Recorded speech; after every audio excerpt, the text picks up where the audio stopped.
Uh, Good evening, everyone. It will be quick. I will give a few elements of what I've heard tonight, and Bernd, who is the Secretary General of SITSE, will give some thoughts about next steps, where we're going. So I think we all agree on the fact that it's not an issue of environment alone. It's really an issue of humanity, of survival of humanity, which is so well described in this encyclical of Pope Francis Laudato Si, and on which elements he came back yesterday when he addressed the General Assembly. So we recognize that this crisis is a systemic crisis which is much more profound than economic or environmental alone. It is touching the heart of humanity. Then I also heard that the world is not on track. So there is a big question, are we ready? Are we ready for Paris?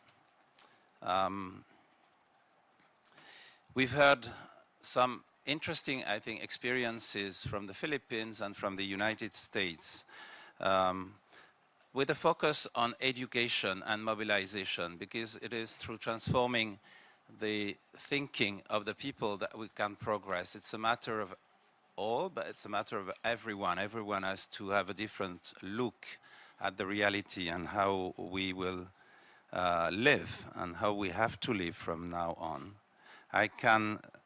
There are two things in these elements of education mobilization. The Cardinal spoke of the season of creation in the Philippines, 1 month. I think this is a good idea that could be reproduced in many places.